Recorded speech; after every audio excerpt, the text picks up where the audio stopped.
All right. It's official now. I can't believe that just happened because I was looking for my timer and I was like, wait a minute, my timer's not on. And I hit the record button. That's why I'm on the Ah, episode. That's why I'm here. so I'm about to edit that out. That part of me just explaining this whole part right here. I'm just going to edit that out. But anyway, Kingsley from Illinois, Yes. From Chicago, Illinois. Mhm. Um, you just did 2 shows. We talked about it earlier. I'm just repeating what you just said. Yeah, And you are two from shows. Portland. So it was Yeah. like coming back home. And you have a great album out now called Crying on Holiday. Mhm. And can you just repeat everything you just said? Yeah, no, it'll be fresh. I need to Yeah, practice. So fresh. Crying on Holidays is my sophomore album, and it was created to share from start to finish my first breakup. So it's supposed to be listened from the top all the way through. It's not supposed to be skipped. I wish that I was as Mm, famous as Adele so I could remove the skip feature like she did for the album. I'm like, don't skip that's around, crazy. start from the top. Right. But specifically, All Me was created in the midst of an argument when my ex and I are obviously not communicating well. And Mm, I'm noticing that he's not loving me the way that I need to be loved. And in the essence of him sharing this, he's saying that it's his fault and it's his fault, but it directly feels like it's my fault. So I wrote this mm, song and even the like hook line, like, is it you? Is it me? Because it feels like it's me, you know, mm. which is Damn. so many people Yeah. have had that feeling, and you feel a little Yeah. crazy. Yeah. You just made me go down memory lane for a second. Ooh, that's why I put it to a dancing beat because I'm like, we can cry at the club, but we're still gonna shake our asses. That's amazing. Because that's very, very truthful when you think about like all the situations you're in, and especially with relationships. Like you just think, the moment shit hit the fan, you're like, wait a minute. You start replaying in your head, and you're just like, What oh could my I have god, done different? Could I be? Yeah, right, right. Oh my god, yeah. That just gave me a little bit of goosebumps, but yeah. I'm fine. That's dope. That's dope. And did you produce your own album, or do you have like other collaborations? I saw Yeah, this that you one have this one was all hands on deck. So usually what mm, happens is I will after an argument or an emotional moment, I'll go and I'll write the song with my guitar and I'll record it as a wow, voice memo. And for Crying on Holidays, my dearest friends, they were called Butter, but they now go by Motor View. They got produce you. 6 songs from the album. My friend Tim produced 2, and then my bandmate Jack produced 2. So it was like a throwing whoever could catch the song and it worked with them. Kind of went Mm, from there.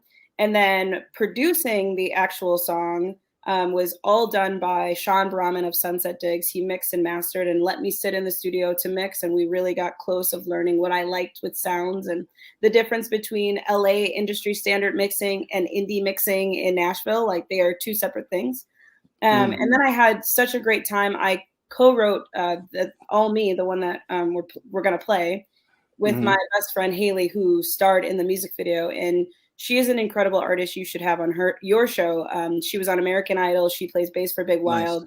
She's a fantastic artist. She's toured for KT Tunsil, and just getting the chance to nice. collaborate with her and get her because she's like indie rock, and I'm so Right, pop, and getting to work with her and do a 18-hour video shoot is just amazing. right. So Her stage presence was just as good. I saw we when I don't watched the ever try videos. to. We're just as good. That's the thing. We don't Right, know one more than the other. We just try to be like, oh, right, you're doing that. I'm gonna do this. She's like, you're gonna do a flip. I'm right. like, I'm gonna do the splits. Like, Right. That's professional. That's very professional. I guess I'm a little music nerd, so I notice certain things because that's kind of like what I when I'm playing with my friend Mario, who's also a percussionist like me as well too, and we will always share since we all play percussions. We'll share like if he's doing one thing, then I'll switch to a shaker. If he's doing a shaker, then I'll switch to the drum.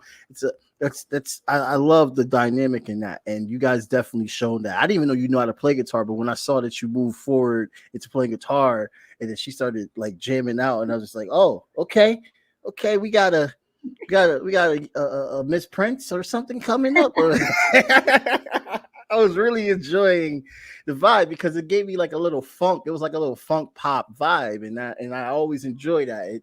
I may be 30 years old, but like it makes me feel like back in the day when funk was like the shit. yes, yes, give us straight a little bit. Right, right. that good sound, and but you're talking about something serious while playing such a good vibe. So it's like you got to re-listen. I had to re-listen to it like 3 times so I could get the understanding. Like, oh, this is a serious situation, but they're having a good time. That's dope. How long it took you to curate this album? Was it one of those like, because I know it's telling a story, so was it a process that took like a few years or? COVID definitely changed. So I got like my Kickstarter money for it February 2020. Like I had raised the money for it, set to record, and Mhm. March happened, March 2020. And Yep. um, I went on like 3 months of kind of like an identity. I'd listened to the songs again and I was like, I don't really like these. I'm not in love with them. And I have some time. So I went and I rewrote my entire album all Mm. summer long and then recorded it at the end of 2020 when restrictions were a little bit loose and I could physically be in the studio with my producer. Um, Mhm. and so a 1 year project ended up being 2.5 years. So that's long for me too, because I'm used to putting something out every single year. Right. Right. Yeah. COVID definitely gave Mm. people some reality checks for a Which while, was but honestly amazing for me because I got to okay. All Me wasn't on the album, so I got to make that one. I got Right. to release a lipstick line with my album where 3 songs on the album were named after 3 different lipsticks. I got to make a recipe book with my album. I started a podcast to explain it. What? So while the project took much longer to make, there Mhm. so much fruit was born from it that I wouldn't have had if I didn't have a moment to sit my ass down and look at Mhm. the longevity of my career. So, That's right. You're a podcaster. That's dope. oh, Fellow barely. It was podcaster. just for my album. We did 10 episodes. That was it. It was just to explain each song of my album. I was like, that's enough of that. Well, that's also dope as well too to have a podcast that basically explains the album. Like I like how people are starting to do that now, with shows and all types of type of things. I feel like it brings a more better dynamic to whatever you're like taking in, whatever content you're taking in. Yeah. That's dope. That's dope. That's really dope. And I definitely want to check that podcast out. You said only 10 episodes? 10 episodes? Yeah, That's a so short. it's on Spotify. It's called Drinking on Holidays, the album tell all, because the recipe book that I made, each Mm-hmm. song was paired with like my favorite cocktail that I thought represented the song. So we would make the Nice. cocktail and we'd What? listen to the song, and the guest would be either like the producer that I worked with, or the co-writer, or the person who shot my music video, or my bandmate who played, on this album. So it was 10 episodes, start to finish, and we made different cocktails each one. So it was awesome. Wow. Awesome. You're a marketing genius. And you're also an entrepreneur. You have your own makeup line as Yeah, well so I have a too. lipstick collection with a Black-owned Nice. company called Event Cosmetics. They produce it. I do not make the lipsticks. You don't want me in the kitchen or the lab. You don't want me to do that. I am best friends with you, and I know that. But it happened during COVID, and it was a way for me to highlight her company that needed help, Nice. and connect with people on a way that I wouldn't have been able to because we couldn't physically have shows. And we've grown from Wow. there. I mean, we have 7 products, and they're amazing products, and I don't have to perform to get to talk about them, which is really great. Hmm. Wow. Wow. It's like COVID happened and everyone was sitting at home and you were just like, I this is the I perfect didn't sit time. for a minute. I'm like, well, I'm bored. Should I start 19 different business ventures? Yes. Because I can't do Right. one thing, which is record my album. I'm going to start a bunch of companies and then still record my album. Oh yeah, I mean, this podcast probably would have never existed if COVID didn't happen because that was my way of coping. I Yeah. mean, I met the love of my life as well too, and then Oh, congratulations. I was like, I need to do something else.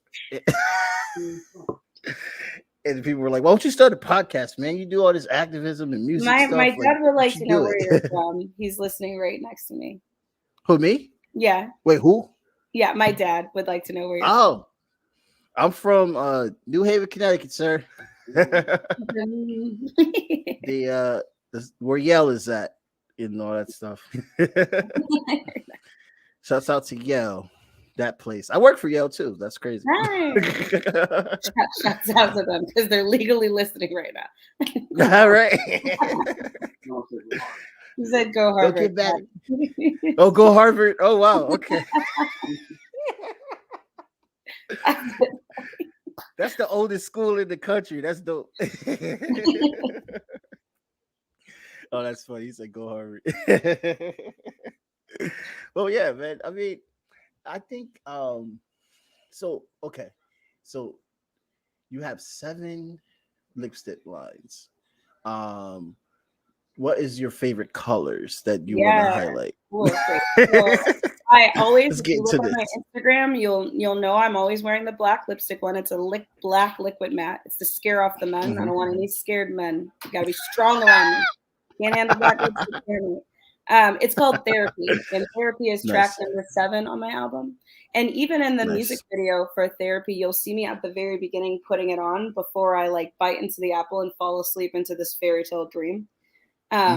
So Therapy is my favorite one, but the best seller is called I'm Fine. It's this shimmery one. I like it, but like it's not my favorite one, but everybody else love it. Oh, that's awesome. That's awesome. And that's awesome that you literally have your own lipstick. So you do music video, you're like, oh, I'm good.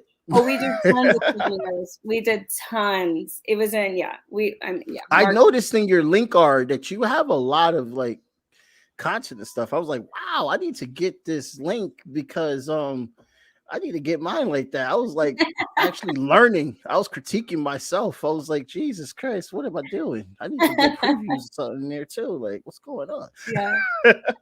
It's really like well polished and stuff like that. Thank you. Thank you. And it gives you like direction of where you're going. So like, oh my God, I gotta redo mine. It's so chaotic. Like it made me feel embarrassed for a second. So what are you working on next?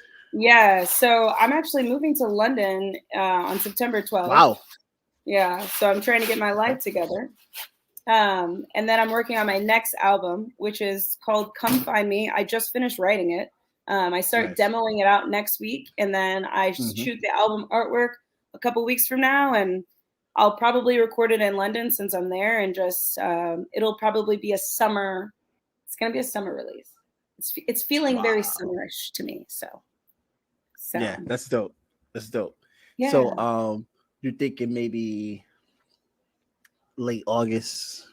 So it's 7 tracks, and I love music videos. So I think it's gonna go 3 singles, 3 music videos, and a couple new products. Nice. Yeah. Okay, word. You got a lot of music videos. I gotta check them out. I like love that. music videos. I like people that do that. We really like musicians because of the way social media works, and you got to be fast with content. I think we've really forgotten how fun music videos. I mean, they used to have 100,000 budgets for music video, and I just love. Not that I have $100,000 budget, but I get $2,000 together, and I'm like, let's get crazy. Yeah. I love concepts, and I love acting, and I don't get to do that. So if I can do it in my music, I can do that. Right. That's a culture that definitely, like the music video culture itself, it's not really like a thing as much anymore. That's why I'm so like excited when I see people do music videos and like keep that strong. Even MTV gave up on us. Like Disney Channel, they used to show their music videos like at the last minutes of the show. Yes. Why is that? I don't know. I love music videos. I don't know why they'd stop. I should look into that. Maybe I should get somebody on this podcast that knows why, and we can have an episode because that's important. Music videos are fun, man. You get to be whoever you want to be. You get to act the hell up for a good reason and not get in trouble. And then if the police come, you be like, "It's a music video, relax." And then they're gonna be like, "Oh, should we relax? All right, we'll relax." I mean, like.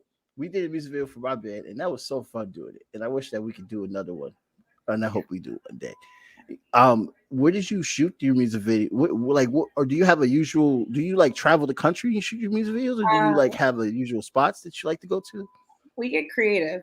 So All Me was shot at a venue that I used to work at called Mm-hmm. Holocene. They're a small, like 300 capacity. Jessie Reyez actually played there right before she blew up. It was insane. 10 out of 10. Billie Wow. Eilish has played there. Her Wow. show was insane. So it's pretty much the like indie pop right before they play like a really big place Mm-hmm. will play there. So we shot All Me there. I shot I'm Fine at my apartment downtown, which was crazy. 10 out of 10 would do again. And then Therapy, we shot in the forest in January in Portland. It was freezing cold and raining. Oh my So God. crazy. But it was free. So we're like, we're shoot in the forest. We're going to Right, have right. you running through the forest. And then the other place we shot at was the Botanical Gardens. And they gave us a really good deal because it was technically still COVID. And they were like, well, we've been closed Mm-hmm. forever. So come on and shoot a music video. So. I gotta check out Therapy because that sounds interesting It's as hell. very cool. It's like, I mean, I've always wanted to be a princess, so getting to wear a princess dress, frolicking through Oh, the nice. forest, 10 out of 10. Wow, that's crazy. Like to be that strong enough to be out in the cold like that because I So can't do it. as New soon as it Haven, I hit can't. cut, you would see the heated blanket get thrown on me. And Right. they taught a trick of like if your teeth are chattering, you're supposed to just like spit on your teeth so they get warm and they'll Mm-hmm. stop chattering. And then when they say action, so that you're not breathing out the cold, so they can't tell that it's that cold, you have to suck in air. It was the craziest things ever. So crazy. So when you're Wow. running, instead of like breathing out, you're going while you're running, so it doesn't look like it's cold. I'm like, but That's it is cold. crazy. Oh my God. I just learned something today. I'm going to keep that in mind. But you're from Chicago, so you're used to like bitter cold. Used to it does not mean enjoy. Two very different things in life. I moved immediately. As soon as I finished school, I moved a week after. I was like, I can't do this anymore. I can't live like this. Oh my God, that's funny. Yeah, because like, oh my God, it gets so bad here sometimes, but then it's New England, so like we'll have like a summer day or a spring day, and then it'll go winter, winter, winter, winter, then spring, then winter, winter, winter. So we get breaks. Chicago, But I can no only breaks. imagine. No breaks. No breaks. So Oh my God, insane. that's scary. So that's interesting. So you work with some real professionals that they go over here telling you how to like deal with the cold when you're shooting a music video. That's like something that it's unheard of to me. Never heard of that before. Nothing but the That's dope. best. I'm very honored. I'm very lucky to get the chance to work with some incredible people. The music video team was all Black women. So the camera woman, Nice. the director, the editor, and then the lighting was a lovely Black guy. Our camera op was a Black guy. Like that doesn't happen in Portland. Portland's a very white place. So the opportunity to get to work with an entire Black team um, that are just level up LA cinematic type people, I'm humbled by the experience. Mm, And then same with like my music people that I get to work with, like Sean, sitting down and letting me like learn about mixing and getting the actual mm. language. I would just be like, make it ghostier, I don't know what that means. Mix it the way I hear it in my head. Right, So right. just getting to sit with some top-notch professionals and allow them to let me ask really good questions or just sit back and take it all in has just been an incredible journey. And I'm really excited to take all that I know and go to London and just keep expanding and growing for next projects to come. Wow. London. Wow. I heard Burning Boy's over there. That's my guy. I think he upgraded his name to Burning Man because his album was like "Step Up." What? No longer a boy. I'm kidding. It was just, that was what's on Black Twitter. They were like, "You're a man now. No more Burning Boy." I was gonna freak out. I was like, he changed his name to Burning Man. What? I thought you knew the scoop. I was like, she knows the scoop. What happened? That's really dope. Because like London definitely has curated a lot of like appreciation for just black music in general. I recommend anybody, especially an African American, that's like pursuing to go there and get an experience. Just for experience. If you don't just only want to stay, just go there and get experience because you will find so much and come back different. Honestly, I really do feel that I would love to do that one day. Like it's just they just have done so much great stuff. Like even how they're like the welcoming Afrobeat now. I appreciate that. Like, so like you're gonna drop your next album in London. You're gonna live in London. Oh my god, that's dope. I'm really fucking happy for you. Like I'm jealous. No, I'm joking. That's really dope. Like how did you figure out that London was the next step?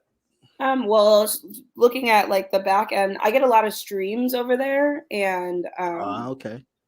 yeah, it had been on my heart for a couple years, but obviously COVID again. And when Mm-hmm. I got out of my relationship, I woke up on my 29th birthday this year, and I was like, "Fuck it, I'm buying a one-way ticket, and I will figure out the rest." And I bought a one-way ticket, and now I'm figuring out the rest. Sometimes that's how you gotta do it. Sometimes you got to do the thing to get the thing, and I'm truly excited and truly ready to just be a part of. I'm already a part of something great. To continue to be a part of something great. Who you looking forward to work with out there? You got anybody in mind? Oh my gosh, I have. That's the thing. So I don't even know. Usually at this stage of like me being done with my writing process, I usually already know who I want to work with as a producer, who I want to mix with, who I want to. I don't even know that. And I just am saying this to keep my heart open to whatever happens with this project. And I'm purposely not having any expectations so that I can exceed myself the way that I have never done before. I usually have everything mapped out. And this is the first time where I'm like, I can have an outline, but I don't need all of the digits right now.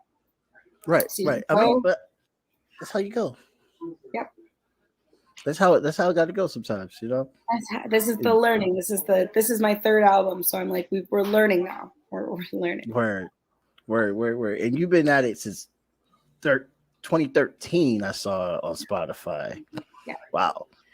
Well, it's actually 2011, and it was only one single. It was when I was 17, and it was to like prove to my parents that I could do music, and they were like, "Great job, now go to college." I was like, "We'll be back." And so 5 years later, did you end up going? In IU, I went to Northern Illinois University. Nice.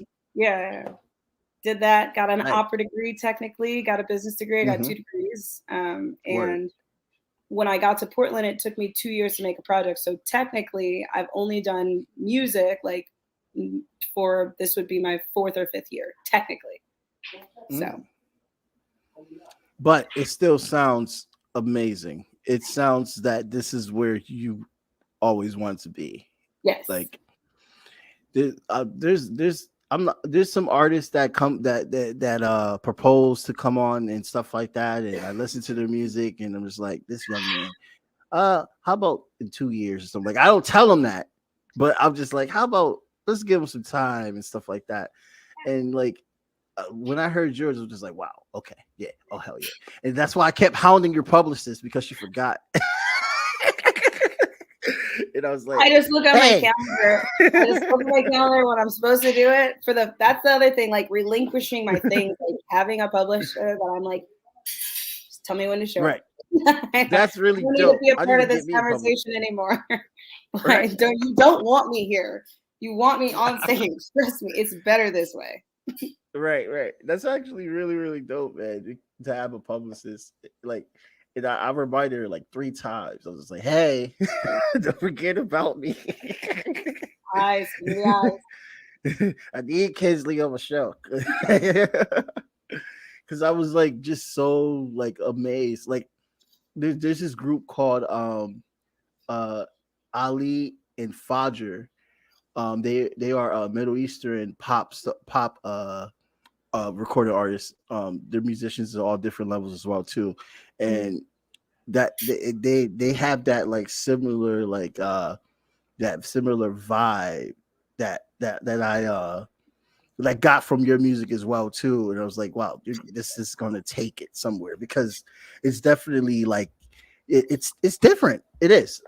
Let me know if I'm being too nice, because I'm not trying to be too nice. I'm just trying to be real. I have family around me that humbles me, so don't worry about that. Oh, awesome.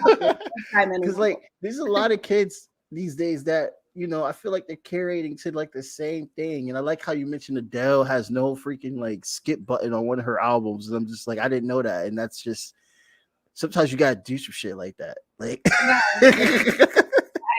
I think the thing of like, it's quite difficult sometimes because you have to go with the masses because of the algorithm to appeal to the masses.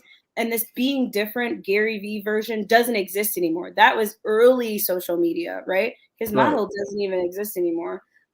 So kind of being able to do things that are a part of the masses, so pop music, but doing something that is still for yourself, the way that my album's curated in order, right? Adele has the ability to tell Spotify, take that skip button off my album, right? That's power. We cannot. So in between that, there's tons of amazing stuff that you can do to make yourself so unique and stand out so much. And I try to tell as many people as I can every time I perform. I'm like, my album is meant to be start to finish. It's meant to be start to finish. It's meant to be start to finish. Because my relationship was from start to finish. So follow me on that. But, yeah, I love that because you're like, just don't focus on one song. Just you need to hear everything. You need to hear it all. To know I've walked in the shoes with you, and that like maybe you're on song 3 right now in your relationship, and you need to hear song number 8. You need to hear song number 8. Right. So because the radio would literally play one song and they'd be like, go get the album, but people would just like buy like when I was younger, they'll buy the CD just to hear one song and then they will listen to the whole album. It's just like, what are you doing? Like, you can't do that. I'm a big album fan. I love listening from start to finish and then, picking the songs that you like, but I love watching the work from the beginning. And even if I listen to it immediately and I don't like it, I still listen fully. It's not the one that's not the reason why the single is because they know it's going to be pushed, right?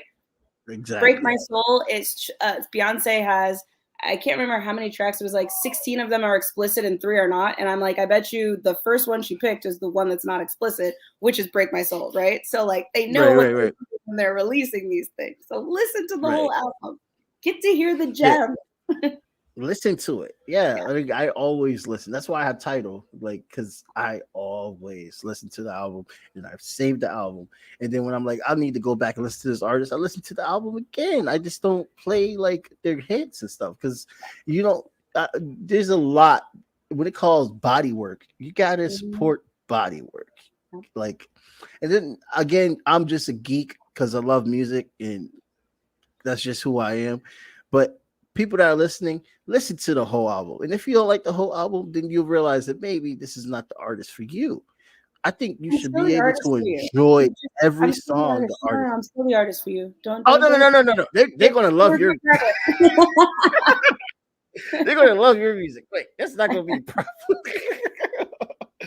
I'm just saying, you should be able to love everything. You'd be like, oh, well, this song is kind of, but you should also know it. If you say that that's your biggest fan, like you're the biggest fan of this artist, you should know at least what the song is and what it's about. Like someone comes up and say, "Oh, you heard about this?" Like, yeah, I know that. I know that too. If I go to a concert, I'm singing every single song the musician plays. I don't wait for the famous song at the end. I'm scream singing every single song. Every single song. So who are your inspirations? Yeah, right. A top 5, just a top 5. Okay, or general in life, because anytime I take a road trip, I just drove to Nashville for 4th of July weekend, and I listened to Usher's discography. Like, I know so many that I listen to his Tiny Desk. Like, I know, and I think I'm so enamored. Usher does a really great job with ad-libs, and I am so enamored with ad-libs. They're one of like the hardest things to do when you're recording. Like, it is. And I just love his ad-libs so much. Sam Smith is one of my favorite writers. He tells his side of the story, whether he's right or wrong. He tells his side of the story, And I really took that with my last Crying on Holidays. I tell people like the tagline of it is the good, the bad, and the ugly crier, right? There's going to be a lot in here. And truly Sam Smith, and not his like single commercial stuff, his like deep in the album woodworks, burning from his album, that song, like, woo, like, okay, give it loud. I really like, she's getting really popular right now, Amber Marks. She's an indie pop artist. She remixed the thong song, How I Found Her. Oh, really? Oh my God. I'm like, not me liking this song again. Nice. Yeah. I joke with everybody, but Demi Lovato, they not her recent stuff, but when they were on Disney, I used to practice my stage presence the way that she was. I was so enamored with the way that they capture an audience, and so they were just one of my favorite people to watch their music videos, kill it. And let me think of my last one. I mean, it's really hilarious to say, but the Jonas Brothers, I really thought my siblings and I were going to be the female version of the Jonas Brothers. There were three of us, but we to practice, so the world wasn't ready for us, and we weren't ready to practice. So we didn't make the cut. We didn't make the cut. It's okay. Oh, look, a lot of people say things about the Jonas Brothers, but I bump to their new stuff. I do. I think they do. They had fun on stage. I mean, I cried watching them, and I was 24. So yeah, that's all they did with Marshmallow. Is it Marshmallow? I forgot. Yes, or I think it's the Diplo. I love that song. Yeah, they still know how to write. They grew up on Disney. They know how to write a hook. Yeah. They'll write a hook, you know. Yeah, and Nick Jonas is fine. He's one of those. He's in his first wife, and he's just waiting for me. That's wait for me. That's the first wife. I'm the final. Doesn't matter. He doesn't know me. I'm just living. My dad used to tell me that Beyonce was almost my mother. That's what my dad used to tell me. Almost. Yeah. Like, yeah, okay. Sure. She gonna leave Jay-Z for you. Yeah, all right. But you might have a chance. Nick Jonas is always around church music and everything. I'm pretty sure he's in the hood, everything. He's always around black people. And I'm making a joke because I don't even know if you chose that. I saw a tweet that was like, I miss when Nick Jonas made light skin and music. And I was like, me too. I loved it. It had his whole black choir behind him singing Jealous. I'm like, I love that. That was fire. It was hot. It was good. I know. Yeah. Like, wow. Look at this guy. Oh, you get it. Yeah, that's when I started respecting him more as a vocalist because I was like, okay, he's doing some stuff. He can sing. Oh yeah. Yeah, he can sing. So it sounds like you're going to get a feature with Nick Jonas when you go to London. I'm manifesting. I'm putting this into the air. I don't know if he ever will hear this podcast, but I'm going to get a clip for you as well. It's like Nick Jonas, Kingsley need a feature. Just do the right thing. Oh man, we're running out of time. I got another guy that I have to interview, but before I would love to get you back on when your album drops, and we can talk about that album too. And then we're going to play a song. We tried to play it before, but my record button wasn't on par. We're going to play one of her songs called All Me. I was wondering if I could play a music video, but I think YouTube is not going to allow that. I know Spotify lets me play music. That's why I love Spotify, but YouTube is not as friendly. Yeah. So before closing, I hope everyone enjoyed this interview, and check out Kingsleys' latest album, Crying on the Holiday, and listen to it from beginning to end in its entirety. And look and check out for some new music that she's about to have when she hit London, man. Check that out. So without further ado, Kingsley, All Me. Hey, you did not play the right. Okay, let's get it. Give her that. Yeah. All right. The dynamics on this show still working on it. I see when it does when it wants. But anyway, thank you so much, Kingsley, for coming on. And you got any advice for any young women out there that are looking to try and get to this music game or entrepreneurship? Yeah. Don't let a man tell you what to fucking do. It's your song. You're going to be in studio sessions with a lot of men. You're going to be in mixing sessions with a lot of men. You're going to do photo shoots. It's very dominated. We know that. Don't let someone tell you what to do. If it's your project, do what you want to do. You have to sing the song for the rest of your life. They do not. Whew, that's facts. I felt that. But thank you so much, Kingsley, for coming on. And you have a really good day. And everybody on Spotify world, all of y'all have a really good day too. Bye-bye.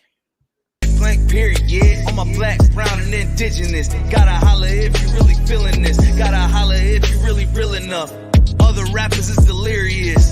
Yeah, it's really that serious. Better holler if you really feeling me. I gotta keep it 100, ayy. If you don't like it, then fuck it, ayy. We gonna win in the end, yeah, we gonna live in abundance. I gotta keep it 100, ayy. If you don't like it, then fuck it, ayy. We gonna win in the end, yeah, we gonna. I gotta keep it 100. We gotta stop all the stunting. You know we coming from nothing. Yo, you talking about money, you bluffing. We gotta do something different. We gotta change how we live in. We gotta do better for women. We gotta do better for children. We gotta listen to victims, whether Jewish or Muslim or Christian. It doesn't matter your religion.